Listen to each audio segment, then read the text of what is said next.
Bienvenidos a Carolina Ahora. I'm Raina Drake. And I'm Isabella Tunney. A legal fight over birthright citizenship is now in front of the U.S. Supreme Court after justices heard oral arguments in a landmark citizenship case. The American Civil Liberties Union filed a lawsuit challenging a 2025 executive order from President Donald Trump that would get rid of birthright citizenship. The complaint argues that the order targets children born in the U.S. to non-citizen parents, something they say is violating the 14th Amendment. And for reference, the 14th Amendment guarantees anyone born or naturalized in the U.S. is a citizen and is protected equally under the law. Lower courts have already blocked this policy, but now the case, known as Barbara v. Trump, has reached the Supreme Court. Government attorneys argued the current interpretation of the 14th Amendment creates incentives tied to immigration and should be reconsidered. Let's hear it from them. We're in a new world now, as Justice Alito pointed out, to where 8 billion people are one plane ride away from having a child who's a U.S. citizen. Well, it's a new world. It's the same Constitution. And to put some of that into context, we spoke with UNC immigration law professor Rick Sue. He said in making decisions around this case, one of the legal philosophies the Supreme Court follows is traditionalism. This idea essentially says that we should interpret constitutional terms the way that they were understood or meant by the people who put them in. So it doesn't matter if circumstances change. We have to preserve the original meaning, right? Thank you, Rick. Now, President Trump was actually at the hearing last week, and it was the first time a sitting president has attended a Supreme Court hearing. And afterwards, on social media, he called the United States, quote, stupid for allowing birthright citizenship. A ruling is expected in June, but for now, the order remains blocked nationwide. The war in Iran is continuing to impact the global economy. According to the U.S. Energy Information Administration, disruptions to oil supply are driving up prices worldwide. In addition to Iran's restrictions on the Strait of Hormuz, the U.S. has started blocking all ships going in and out of Iranian ports. According to the U.S. EIA, about 20% of the world's oil flows through the Strait of Hormuz. Experts say blockades in that area already are driving up costs, from gas to groceries. And even if the war ends soon, the economic impact could last as shipping costs stay high, according to UNC Peace, War, and Defense professor Naven Boppet. And so having that blocked off, if oil prices go up, what that means is the price of almost everything else also goes up because those prices tend to be affected by oil prices. So food prices will go up because that's affected by energy prices. Boppet said this could drive inflation higher or even contribute to a recession in the U.S. if the war continues. And ICE detained and deported 2 Durham public school children and their family to Honduras, according to immigration advocates. Last week, 11-year-old Genesis and 6-year-old Dennis Espinoza Bancheo and their parents were detained by ICE during a routine check-in with immigration officials in Charlotte, according to Siembra NC. At a press conference, Siembra said that the family had no previous criminal record and had been complying with asylum requirements since 2022. One Durham public school teacher expressed sadness and disappointment for not having Genesis in class anymore. We miss her smile, we miss her laughter, we miss her tremendously. State Senator Sophia Chitlick was at the conference. She said Durham's elected leaders agreed to provide, quote, protective presence to asylum seekers during legal check-ins. We might not be able to stop what is happening, but we can ensure that we can expose it and we can call for the transparency that our law necessitates. Yes, it's truly a heartbreaking story. We reached out to the Department of Homeland Security by email, but did not receive confirmation or response about the family's deportation. Los estudiantes de Carborough High School han vuelto a clases después del lockdown el lunes por un tiroteo en un complejo de apartamentos cercano. Según la policía de Carborough, nadie resultó herido y el lockdown se levantó antes del final del día escolar, después de 2 arrestos.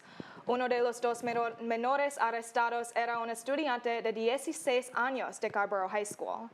Después de que la policía local diera todo claro, los estudiantes regresaron a las clases con normalidad y fueron despedidos a la hora habitual. El caso sigue bajo investigación y podrían presentarse más cargos en el futuro, a medida que surja más información. And it was a busy weekend because the entertainment baseball team, the Savannah Bananas, were here, and they're expected to bring more money to the UNC Athletics after more than 100,000 fans came to campus for 2 sold-out games in Kenan Stadium over the weekend. UNC Chief Revenue Officer Rick Barakat says Carolina will benefit from collaborating with the Savannah Bananas brand. For context, the Charlotte Regional Visitors Authority released a report last year indicating the city made $38.6 million after 2 Savannah Banana games sold out Bank of America Stadium in June. Savannah Bananas merchandise was sold in more than 20 retail stores inside and around Kenan Stadium. And Franklin Street stores also cashed in on the games by selling Savannah Bananas themed products. They've been selling pretty well, actually. I think the yellow is a super trendy color for the spring in general, but I think over the weekend we'll have more people like buying the merchandise. And last weekend was actually the first time in UNC history that baseball was played inside Kenan Stadium. And if you're wondering, the Bananas' next stop on their playing tour is Yankee Stadium in New York City. Dry conditions are building across North Carolina, starting to spark a bigger problem: wildfires. State officials say little rain and warm temperatures are drying out the region's soil and land, pushing many areas into drought conditions, as you can see here. And that same dryness is fueling fires. State officials say little rain and warmer temps have left grass and trees very dry, creating perfect conditions for fires to catch and spread fast. As you can see, several small wildfires have already popped up in recent weeks, but most have been contained quickly. For now, fire crews warned to hold off on any outdoor burning. Now, I'm going to hand it over to our meteorologist, Wayne Johnson. So Wayne, all eyes are on the chance of a little rain in the next few days. Well, Raina, a little rain is probably the best way I'd describe it. There's not much rain in the forecast. We're still going to be feeling hot and dry. We're already at 70 degrees at 9 o'clock in the morning. We're going to be pushing 90 as we head into the afternoon. Even though we're in North Carolina, like in April, it feels a lot more like we're in Colorado in August right now. That's kind of the best proxy for how we're feeling outside. We're actually going to be pushing a record high temperature today of 92 degrees Fahrenheit here in the Triangle. Our forecasted high temperature is 90 degrees, but with just how dry the soil is from this drought that we're having, we could see those temperatures bump up a little beyond the forecast and possibly reach that 92 degree record. But what we're not seeing a record in right now is that precipitation amount. Year to date, we've received 6 inches roughly of precipitation.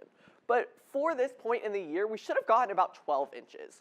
To get this drought over with in 1 month, we'd need 10 inches of rain in the next month, or 17 in the next 3 months to officially have this drought declared over. So even if we have a little bit of rain in the forecast, that's not going to help much. So cities like Raleigh have started implementing water restrictions, particularly on watering lawns, making sure your plumbing issues, especially leaks, are fixed fairly quickly. You can only receive tap water upon request at restaurants, and if you're staying in a hotel or a motel, those hotels will be asked to not use the new bed sheets every night and for you to just continue to use the same ones throughout your stay. So as we look at the forecast, as we head into the first part of our weekend, we're still going to be in the high 80s, pushing 90s on a couple days. The sun's going to be out. It's going to be dry. We have that chance for rain on Sunday, but it's just going to be a quick afternoon shower, if anything. So it's not going to help us really with that drought. We may get trace amounts of precipitation, but nothing much. But it'll cool us down, so it won't be as oppressively hot, with high temperatures dropping down into about the high 60s, feeling a lot more like spring here in North Carolina as we head into next week. Thanks, Wayne. And speaking of getting outside, next Wednesday's Earth Day, and soon it will be Mental Health Awareness Month. What better way to bring the two together than at Coker Arboretum? Located just behind the Moorhead Planetarium, es el lugar perfecto para disfrutar un día de primavera, relajarte con amigos, leer un libro o si tienes exámenes, también estudiar. Está lleno de bancas, en el sol y la sombra, y si quieres aprender más de la natura, hay etiquetas para identificar todos los tipos de plantas. And we know this is a stressful time in the school year, so if you're looking for a place to take a deep breath and spend some time in nature, this might just be the oasis you've been looking for. Pues muchas gracias por estar con nosotros hoy. Ahora voy al Arboretum. Yeah, I love going to the Arboretum, and it's such a beautiful time this time of year. And today's actually our last show of the semester. Nos vemos en la próxima.